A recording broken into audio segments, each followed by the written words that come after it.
Hi friends, இன்றைக்கி 22nd எபிசோட்க்கு போகலாமா? மறக்காமல் லைக் பண்ணி சப்ஸ்கிரைப் பண்ணுங்கள் செல்ல குட்டீஸ்.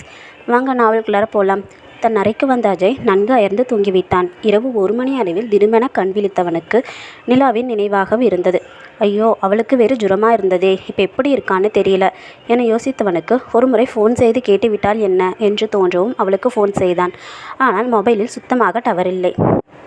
இன்னும் அதிகமாக மழை பெய்து கொண்டிருந்ததால் டவர் இல்லை என்பதை உணர்ந்தவன் சரி நேரிலேயே சென்று பார்த்து விடலாம் என்று முடிவு செய்தான். அவள் அறைக்கு வந்து காலிங் பெல் அடித்துவிட்டு காத்திருந்தான். ஆனால் கதவு திறக்கப்படவில்லை. தொடர்ந்து காலிங் பெல் அடித்தும் பதிலின்றி போகவே அவன் மிகவுமே பயந்துதான் போனான். உடனே ரிசப்ஷனுக்கு ஓடியவன் அங்கு இருந்த பெண்ணிடம் அவள் இருக்கும் அறையை கூறி அதற்கு இன்னொரு சாவியை கேட்டான். சார், அதெல்லாம் கொடுக்க முடியாது என்ற பெண்ணிடம் கெஞ்சி கடைசியில் அந்த பெண்ணையும் கூட்டிக் கொண்டு வந்துதான் கதவை திறந்தான். நிலா கட்டிலில் படுத்திருக்க அவள் உடல் மட்டும் குளிரில் நடுங்கிக் கொண்டிருந்தது. நிலா என அவன் பலமுறை அழைத்தும் பதிலின்றி போகவே அவள் மேனி அனலாய் கொதித்தது. சிறிது நேரத்திலேயே அவள் கை கால்கள் தானாகவே தூக்கி போட அந்த ரிசப்ஷனிஸ்ட் பெண் நிலாவின் கையை பிடித்து நன்றாக தேய்த்து விட்டாள். அஜயும் அவள் காலை பிடித்து நன்கு தேய்க்கவும் தான் நிலா சிறிது அமைதியானாள். அவன் உடனே அந்த பெண்ணிடம் திரும்பி, ஏதாவது டாக்டர் இருந்தால் கொஞ்சம் கூட்டிகிட்டு வாங்க என்றான். டாக்டரா சார்? இந்த கொற்றமலையில் நான் எந்த டாக்டரை போய் கூட்டிகிட்டு வர்றது? முதல்ல நாமளே இங்கேருந்து வெளியே போக முடியாது சார். எப்போ வேணால் மண் சரிவு வரும். அதனால் காலையில் வரைக்கும் கொஞ்சம் சமாளிச்சுக்கோங்க. நான் விடிஞ்சதும் ஏதாச்சும் ஏற்பாடு பண்ணுறேன் சார் என்றவளை கண்டமேனிக்கு முறைத்தான். சார், முறைக்காதீங்க. இப்போ தேய்ச்சி விட்ட மாதிரியே இன்னும் கொஞ்சம் நேரம் தேய்ச்சி விடுங்க. கொஞ்சம் நார்மல் ஆகிடுவாங்க சார். அப்புறம் எனக்கு கொஞ்சம் வேலை இருக்குது என்றபடி அவள் விழுந்தெடுத்து கொண்டு ஓடிவிட்டாள். சரி என்று அஜயும் நிலாவின் கையை பிடித்து நன்கு தேய்க்க தொடங்கினான். ஆனால் மீண்டும் அவள் உடல் தூக்கி போட ஆரம்பிக்க அஜய் பயந்தே விட்டான். என்ன செய்வது என்றே புரியாத நிலை. சட்டென்று என்ன நினைத்தானோ அவளின் மீதிருந்த போர்வையை எடுத்து இருவருக்கும் சேர்த்து போர்த்திவிட்டு அவளின் மேலேயே ஏறி படுத்து கொண்டான். அதில் அவள் உடல் நடுக்கம் கொஞ்சம் கொஞ்சமாய் குறைந்தது. ஆனால் மாறாக அவனின் உணர்வுகள் உயிர்த்தெழ அவளை சிறிது சிறிதாய் ஆக்கிரமிக்க ஆரம்பித்தான். நீண்ட நெடு நேரத்தின் பின் அவளை விட்டு பிரிந்தவன் அவள் நெற்றியில் முத்தமிட்டான். அவள் நெற்றியில் வீங்கியிருந்த இடத்தை அழுத்திவிட்டான். அந்த வழியில் சிறிது உணர்வு பெற்றவள், அஜய் போதும், வலிக்குது என்றவாறு அவனை அணைத்து கொண்டாள். அதில் தன்னிலை உணர்ந்தவன் அதன் பின்னரே தான் செய்த செயல் புரிந்து பெரிதும் அதிர்ந்தான். உடனே அவளிடமிருந்து எழப்போனவனை மீண்டும் அவள் கரம் தடுத்தது. நாளை நடக்கும் பிரச்சனைகள் பற்றி கவலைப்படுவதை விட அவள் அணைத்திருந்த அந்த நிலை அவனுக்கு பெரும் நிம்மதியை கொடுக்க அவளுள் புதைந்தபடியே சுகமாய் தூங்கியும் போனான். அடுத்த நாள் காலை முதலில் எழுந்தது நிலாதான். ஏதோ தன்னை மிகவும் வலுவாக அமுக்கிக் கொண்டிருப்பது போல் உணர்ந்தவளுக்கு கண்களை திறப்பதே மிகவும் கடினமாக இருந்தது. முதலில் எங்கிருக்கிறோம் என்பதே அவளுக்கு புரியவில்லை. மிகவும் சிரமப்பட்டு கண்களை திறந்து பார்த்தவளுக்கு அஜயும் தானும் இருக்கும் நிலை புரிப்பட அவனிடமிருந்து விடுபட்டவள் அப்படியே உடைந்து போனாள்.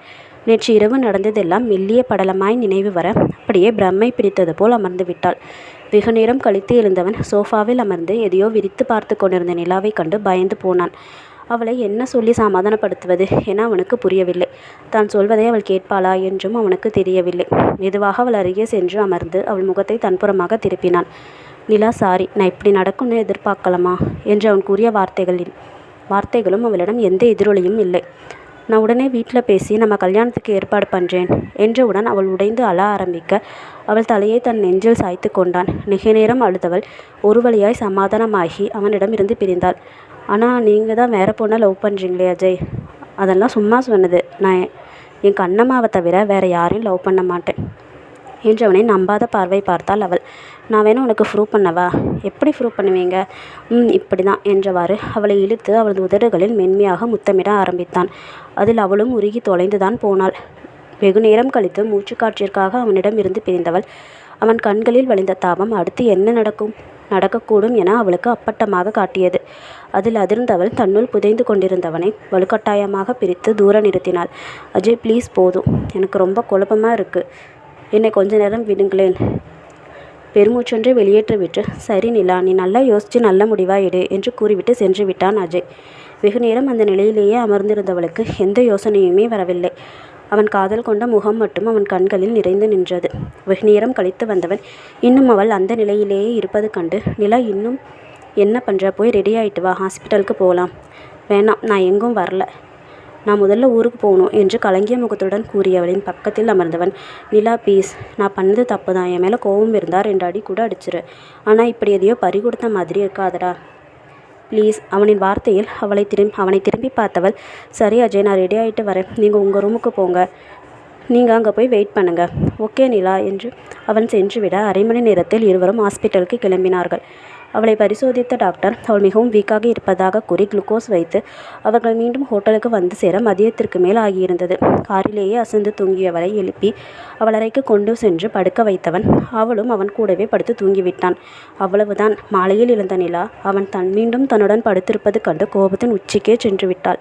அருகிலிருந்த தலையணியை எடுத்து அவனை மொத்தி எழுப்பியவள் அவன் எழுந்ததும் அவன் சட்டை காலரை பிடித்து கொண்டு, டே, உனக்கு எவ்வளோ தைரியம் இருந்தால் இப்படி என் கூடவே திரும்ப வந்து படுத்திருப்ப என்று கூறிக்கொண்டே அவளுக்கு அவன் மேலிருந்த கோபம் முழுவதுமாக வெளிவர தொடங்கியது.